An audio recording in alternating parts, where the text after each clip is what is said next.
From you, imagine this: a few carefully chosen words, spoken quietly to yourself, could shift your day from chaos to clarity, or even rewrite the story of your life.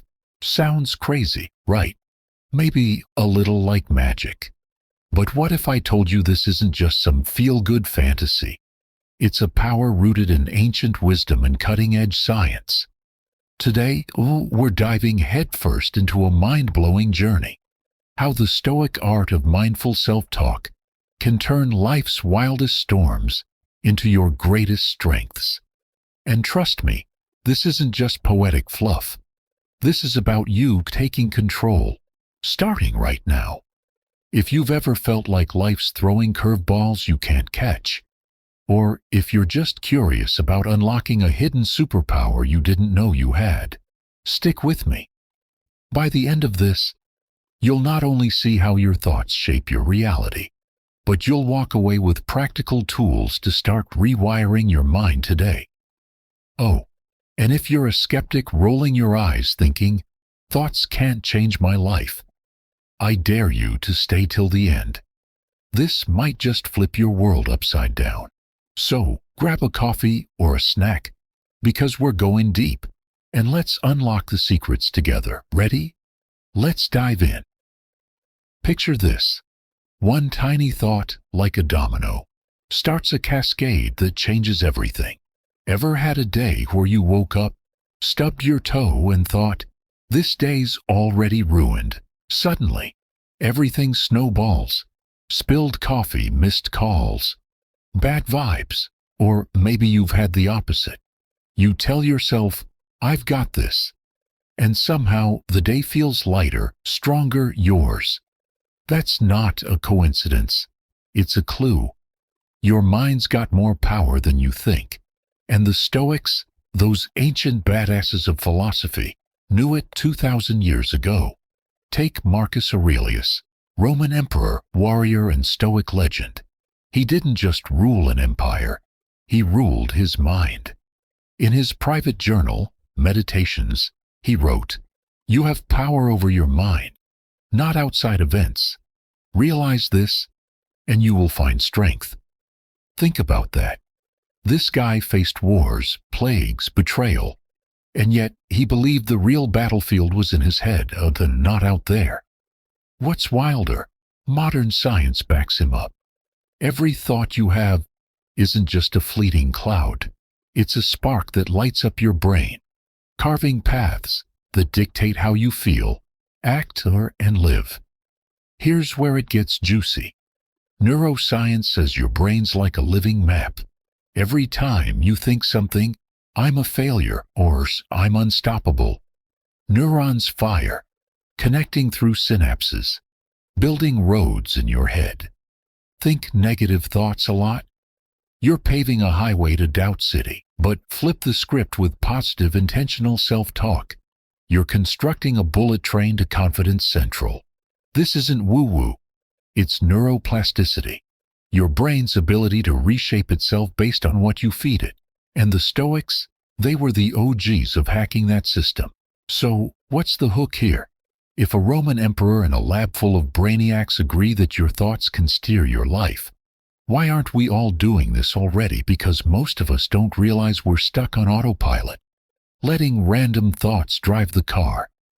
But what if you could grab the wheel? What if you could turn a Monday from hell into a masterclass in grit? That's what we're unpacking today. How to take this ancient trick and make it your modern superpower. Let's rewind to Stoicism 101. These guys, like Marcus, Seneca, and Epictetus, weren't monks chanting in caves. They were real people, emperors, slaves, writers living through drama we can't even imagine. Their big idea: it's not what happens to you that matters, it's what you think about it. Epictetus, a former slave-turned-philosopher, said, "Men are disturbed not by things, but by the views they take of them." Translation: your boss yelling at you isn't the problem. It's you telling yourself, "I suck at this job." Change the story. Change the game. Now, fast forward to today. Scientists are obsessed with this. They've got fancy terms like cognitive reframing, but it's the same Stoic trick. Take a study from Harvard. People who practiced positive self-talk under stress didn't just feel better, they performed better. Their brains released dopamine and serotonin, those feel-good chemicals that make you sharp and steady. Meanwhile, negative self-talk, it floods you with cortisol, the stress hormone that turns you into a jittery mess. The Stoics didn't have brain scans, but they knew, master your mind, master your life. Imagine life's a roller coaster, ups, downs, loops you didn't sign up for. Stoicism says you can't stop the ride, but you can decide how you ride it, screaming in panic or grinning with grit. That's your call. And the tool to make it happen? Mindful self-talk. It's like a superpower you've had all along, just waiting to be switched on. But how do you flip that switch? Let's get practical. Okay, let's get real. Talking to yourself sounds nuts, right? Like, am I the weirdo muttering in the bathroom mirror? But here's the thing, you're already doing it. That inner voice saying you're late again, loser. Or, why can't I get it together? That's self-talk, and it's running the show. The Stoics figured out how to grab the mic and change the script, and you can too. Step 1. Catch the chatter. Next time you're stressed, say, stuck in traffic or bombing a presentation, pause. What's your brain saying? I'm doomed. This always happens. That's your default track. Step 2. Flip it. Instead of I'm screwed, try, this sucks, but I'll figure it out. It's not fake positivity. It's Stoic realism. You're not denying the mess. You're owning your power over it. Real life example. Meet Sarah, a 30-something from Chicago I heard about on X. She's juggling a soul-crushing job and 2 kids. One day, her boss chews her out in front of everyone. Old Sarah would have spiraled, I'm a failure, I can't do anything right. But she'd been dabbling in Stoicism. So she took a breath and told herself, this is tough, but it's a chance to prove I'm tougher. Guess what? She didn't just survive. She nailed her next project and got a raise. Coincidence? Nope. That's the Stoic flex. Here's the kicker. This isn't instant. It's a muscle. You've got to flex it daily. Start small. Next time you spill your coffee, don't curse yourself out. Say, it's just coffee, I've got this. Feels forced at first, but over time, it's your new normal, and science says those little wins stack up, rewiring your brain for resilience. But let's not stop there. Let's level up. Ever wonder why athletes visualize their big wins before stepping into the ring? It's not just hype. It's brain hacks. The Stoics loved this too. They'd imagine tough moments, losing a battle, facing a crowd, and rehearse staying cool. Why? Because your brain doesn't know the difference between real and imagined. Picture yourself acing a speech, and your neurons fire like it's happening. Wild, right? Try this. Close your eyes. Imagine you're about to face something scary. A job interview, a breakup convo. See yourself calm, steady, in control. Feel that confidence pumping. That's not daydreaming. That's training. Studies show visualization boosts performance by up to 35%. The Stoics didn't have stats, but they knew it built emotional armor. Combine visualization with self-talk, and you've got a double-barreled shotgun against life's chaos. Tell yourself, I'm the captain of this ship. While picturing the storm fading, you're not just reacting, you're creating. But here's the million-dollar question. How do you make this stick when life gets messy? That's where the real Stoic magic kicks in. Big question. Why do New Year's resolutions flop? Because we sprint, then quit. Stoicism's different. It's the long game. Marcus Aurelius didn't become a legend overnight. He practiced daily. Consistency turns whispers into roars. Want proof? A 2023 study found habits take 66 days to stick, not 21 like the myth. Every time you choose a positive thought, you're planting a seed. Water it daily, and it grows into a freaking oak. Practical tip: start a Stoic streak. Every morning, write 3 things you're grateful for. Even the messy stuff like, I'm thankful for this flat tire because it teaches me patience.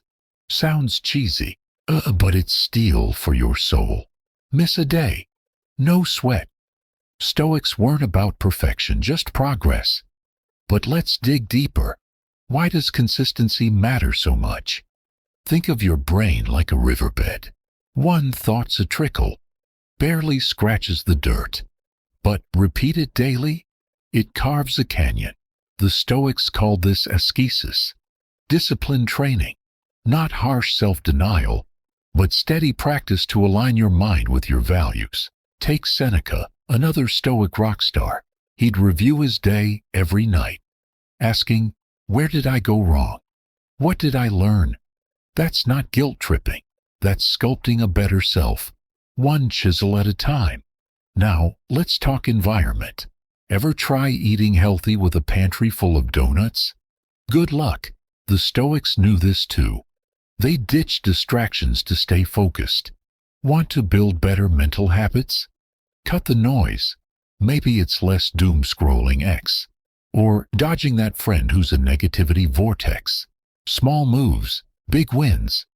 Here's the ultimate Stoic twist. Be grateful for the suck. Lost your job? Thanks for the chance to reinvent. Sick in bed? Cool, I'll master patience. It's not blind optimism. It's seeing every curveball as a teacher. Pair that with acceptance, knowing you can't control the weather, just your umbrella, and you're unstoppable. Try this tonight. Reflect. Ask, what's in my power today? Focus there. Let the rest go. It's freedom in 5 minutes flat. But let's push further. Why does gratitude hit so hard? Because it flips the script. Most of us obsess over what's missing. More money, better car, hotter date. Stoicism says, look at what's here. That flat tire, it's a story. That rainy day, it's a vibe. Suddenly, life's not a checklist. It's a treasure hunt. Acceptance is the sidekick. Epictetus had a killer line. There is only one way to happiness, and that is to cease worrying about things which are beyond the power of our will. Boom. You can't stop the rain, but you can dance in it, or at least not freak out. Together, gratitude and acceptance are like rocket fuel for resilience, keeping you steady when the world's a circus. Let's get weirder. Negative visualization. The Stoics would imagine losing everything: house, family, health. Not to be grim, but to love it harder now. Try it. Picture your coffee mug breaking. Suddenly, you're sipping it like it's gold. It's a gratitude hack on steroids. So, how do you tie this all together? Empowering questions and future self-talk. Instead of why me, ask, what's this teaching me? Instead of I'm a mess, say, I'm someone who thrives under pressure. It's mental rehearsal, acting as if you're already that badass. The Stoics did it to build virtues. You can do it to build your life. Here's a story. Jake, a 25-year-old from Texas, was drowning in debt. He'd ask, why can't I get ahead? Classic victim mode. Then he switched it. How can I turn this into a win? He started visualizing himself debt-free, telling himself, I'm a guy who beats the odds. Took a year, but he clawed out. Side hustles, budgeting, grit. Questions and self-talk didn't pay the bills, but they lit the fire. Let's stretch this further. Stoicism's not just about you, it's about us. When you master your mind, you lift others too. Imagine a workplace where everyone's griping. Then you drop, this is rough, but we've got the chops to crush it. Suddenly, the vibe shifts. That's Stoic leadership, and it's contagious. Back to the brain. Every word you say to yourself tweaks your chemistry. Positive vibes. Dopamine flows, stress dips, negative spiral, cortisol spikes, focus tanks. It's not just philosophy, it's biology. And the Stoics nailed it without a microscope. They'd prep for the worst, premeditatio malorum, imagining setbacks. So nothing blindsided them. Lost your keys? Already pictured it. Boss flips out. Rehearsed it. You're not rattled. You're ready. Let's circle back to Sarah from Chicago. After that raise, she didn't stop. She started journaling Stoic style. 5 minutes nightly, recapping wins and flops. What did I control? What did I learn? Months later, she's calmer, sharper, happier.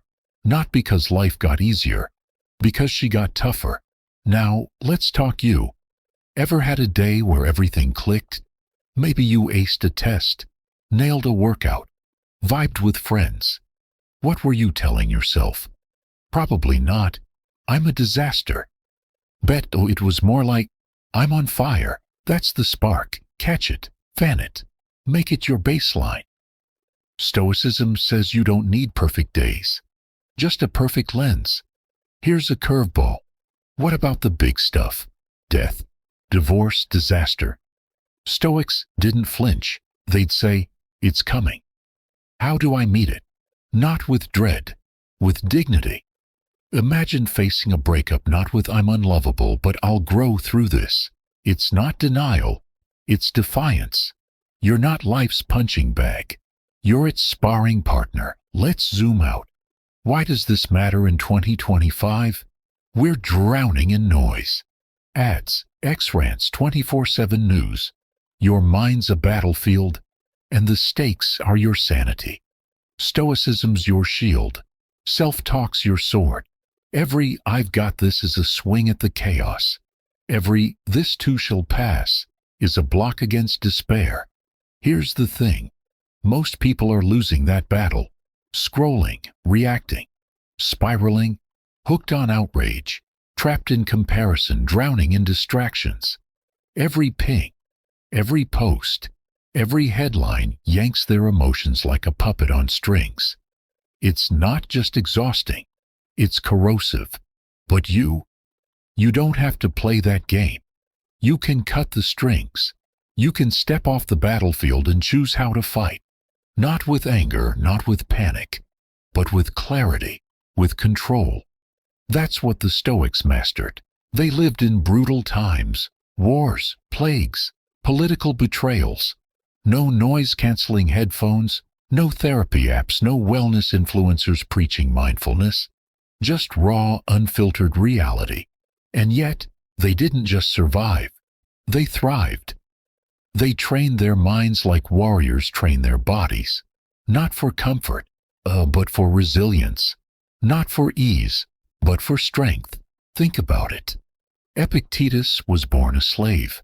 Marcus Aurelius ruled an empire under constant attack. Seneca faced exile and assassination plots. And yet, their writings aren't filled with complaints or self-pity. No rants about how unfair life was. No whining about things they couldn't control. Just pure, unshakable focus on what mattered. Mastering themselves. Because that's the only thing you can ever truly control. Fast forward to now. Different world, same principle. You can't control the economy, the algorithms, the chaos of daily life. But you can control your reaction. You can train your mind. You can build an inner fortress so strong that nothing, no tweet, no bad day, no external event, can shake you unless you allow it to. That's real power. That's freedom. The problem? Most people don't train for it.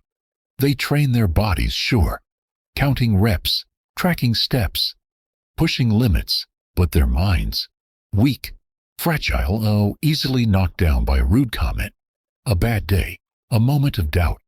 Stoicism flips that. It turns your mind into a weapon, sharp, disciplined, untouchable. It starts small. You get criticized. Do you react? Or do you observe? You feel frustration rising. Do you explode? Or do you breathe? You hit an obstacle. Do you see failure? Or do you see an opening? Every moment is training. Every challenge is a rep. And over time, something shifts. The things that used to shake you lose their grip. The emotions that once controlled you become background noise. You stop being a victim of life, and you start becoming its master. And let's be clear, this isn't about suppression. It's not about numbing yourself or pretending nothing affects you. That's not strength. That's avoidance. Real Stoicism isn't about feeling less. It's about reacting better, feeling everything, but letting nothing control you, seeing reality for what it is, without distortion, without excuses, and then acting with discipline, with clarity, with purpose. That's why it works. That's why, thousands of years later, people are still turning to it. Not because it's trendy, not because it's easy, but because it's true. Because in a world where everyone is spiraling, the ability to stay calm is a superpower. The ability to think clearly, to move with purpose, to stand firm when everything else is shaking, that's rare. That's valuable. That's what sets you apart. And the best part, it's trainable. It's a skill, not a talent. You don't need to be born with it. You just need to practice. Every day, every moment, every challenge is a chance to sharpen your edge, to get stronger, to take control. Not tomorrow, not someday. Right now. No one's coming to save you. No magic formula, no secret hack, no overnight fix. Just you, your mind, and the choices you make every single day. You can let the world dictate your emotions, or you can take control. You can react like everyone else, impulsive, anxious, distracted, or you can train yourself to be different, to be sharper, calmer, unshakable. This isn't just philosophy, it's war. A war against chaos, against weakness, against everything trying to pull you off course. And every thought, every action, every moment of discipline is a victory. So, what's it going to be? Keep drowning in the noise or rise above it? Keep getting tossed around by life? Or take the reins? Your move.